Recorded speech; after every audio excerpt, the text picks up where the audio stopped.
কলকাতা থেকে স্থানীয় সংবাদ পড়ছি আমি তুহিনা পারভীন। দেখে নেব আজকের সংবাদ শিরোনাম। লোকসভা নির্বাচনের আগে শেষ গঙ্গাসাগর মেলা, প্রস্তুতিতে একগুচ্ছ পদক্ষেপ মমতার। পরবর্তী ভারপ্রাপ্ত ডিজি রাজীব কুমার, মুখ্য সচিব হচ্ছেন ভগবতী প্রসাদ গোপালিকা। গতবারের রেকর্ড ভেঙে আয়ের নজির বেঙ্গল সাফারি পার্কে, নতুন বছরে ঢেলে সাজাতে বরাদ্দ 2.5 কোটি। সীতারামের পর মমতা, অযোধ্যায় রাম মন্দির উদ্বোধনে থাকছেন না মুখ্যমন্ত্রীও। গঙ্গাসাগরের যাত্রাপথে ডুবন্ত বাংলাদেশি জাহাজের কারণে চর, উদ্বিগ্ন মুখ্যমন্ত্রী মমতা। দেশ রক্ষা দমনের সঙ্গে দেশবাসীর মন জয় করতে হবে, পুঞ্জি সেনাদের পরামর্শ রাজনাথের। কোভিডের বাড়ন্তে 7 দিনের আইসোলেশন বাধ্যতামূলক, নির্দেশিকা জারি করল স্বাস্থ্য দপ্তর। কোভিডের সংক্রমণ রুখতে সতর্ক নেপাল, ভারত থেকে যাওয়া নাগরিকদের জন্য বিশেষ নির্দেশিকা। খতিয়ে দেখতে একগুচ্ছ পদক্ষেপ নিলেন রাজ্যের মুখ্যমন্ত্রী মমতা বন্দ্যোপাধ্যায়। মেলা উপলক্ষে দফতর ধরে ধরে সমস্ত ব্যবস্থা পর্যালোচনা করেন তিনি। পুণ্যার্থীদের সুবিধার্থে অতিরিক্ত ট্রেন, বাস চালানো শুরু করে অতিরিক্ত লঞ্চের ব্যবস্থা, নিরাপত্তা সব দিক বুধবার খতিয়ে দেখলেন মুখ্যমন্ত্রী। এদিন মুখ্যমন্ত্রী জানিয়েছেন, 12ই জানুয়ারি থেকে শুরু হবে এবছরের গঙ্গাসাগর মেলা। পুণ্যার্থীরা আসতে শুরু করবে 8ই জানুয়ারি থেকে। মেলা চলবে 17ই জানুয়ারি পর্যন্ত। এই মেলা নিয়ে যাতে কোনো রকম বিশৃঙ্খলা বা আইন শৃঙ্খলার অবনতি না হয়, তার জন্য এদিন প্রশাসনের শীর্ষ অফিসাররা নজরদারি করবেন। বুধবার নবান্নে গঙ্গাসাগর মেলা নিয়ে এক উচ্চ পর্যায়ের বৈঠকে এই নির্দেশ দিয়েছেন মুখ্যমন্ত্রী মমতা বন্দ্যোপাধ্যায়। রাজ্য পুলিশের নতুন ভারপ্রাপ্ত মহানির্দেশক হচ্ছেন রাজীব কুমার। রাজ্যের নতুন মুখ্য সচিব হচ্ছেন ভগবতী প্রসাদ গোপালিকা। আর নয়া রাষ্ট্র সচিব পদের জন্য 2টি নাম ঘোরাফেরা করছে। আগামীকালই অবসর নিচ্ছেন রাজ্য পুলিশের ডিজি মনোজ মালব্য। তার হাতে এবার তুলে দেওয়া হচ্ছে রাজ্য পুলিশের উপদেষ্টার দায়িত্ব। আর নতুন ডিজি নিয়ে 3 জনের প্যানেল কেন্দ্রের কাছে পাঠিয়েছে রাজ্য সরকার। রাজীব কুমার, ডক্টর রাজেশ কুমার ও সঞ্জয় মুখোপাধ্যায়। নবান্ন সূত্রে খবর, যতদিন না পর্যন্ত কেন্দ্র থেকে সবুজ সংকেত আসছে, ততদিন ডিজির দায়িত্ব সামলাবেন রাজীব কুমারই। ক্রিসমাস ও তার পরের দিন রেকর্ড পর্যটকদের ঢল নামলো বেঙ্গল সাফারি পার্কে। গতবারের রেকর্ড ভেঙে এবার রেকর্ড আয় বেঙ্গল সাফারি পার্কে। যতদিন যাচ্ছে ততদিনই পর্যটকদের আকর্ষণ বাড়ছে বেঙ্গল সাফারি পার্কে। তাই নতুন বছরে বেঙ্গল সাফারি পার্কে ঢেলে সাজানোর উদ্যোগ নিল জু অথরিটি।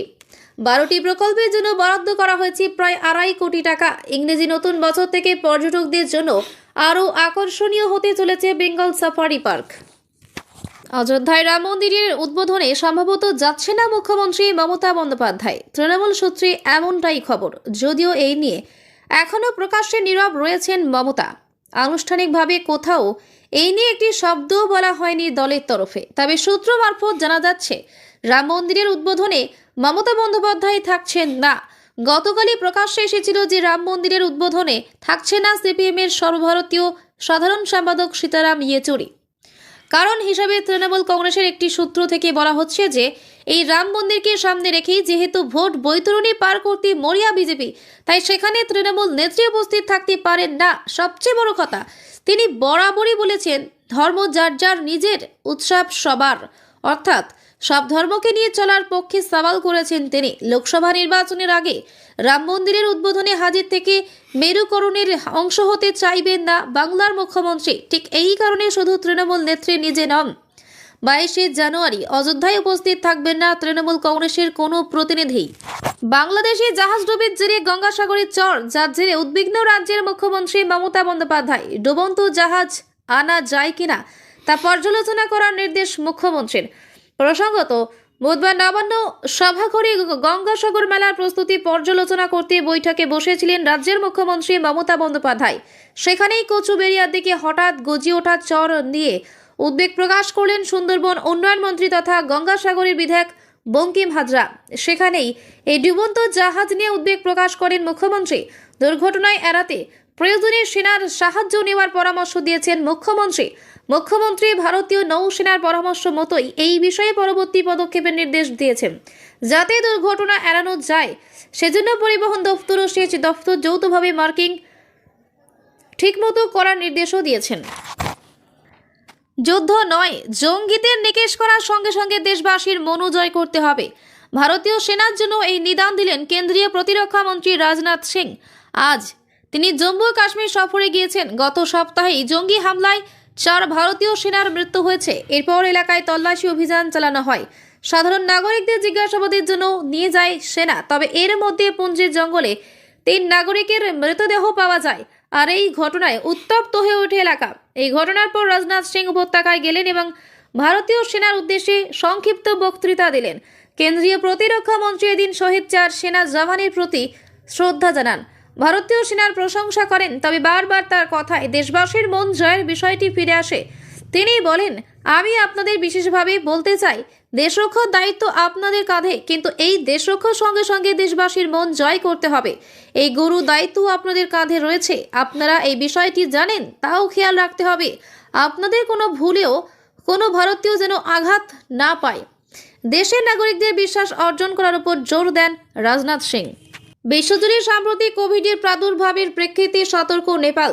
ভারত ও নেপালকে সংযোগকারী ঝুলাঘাটের আন্তর্জাতিক ঝুলন্ত সেতুতে বিশেষ সতর্কতা ব্যবস্থা গ্রহণ করল প্রতিবেশী দেশ। এর পাশাপাশি ভারতের শহরে কাজ করা নেপালি নাগরিকেরা নেপালে অ্যান্টিজেন টেস্টিংও শুরু করেছেন।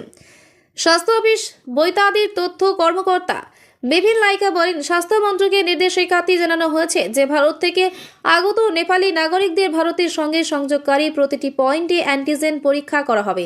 তাছাড়া তাদের দেশে প্রবেশ করতে দেওয়া উচিত নয়।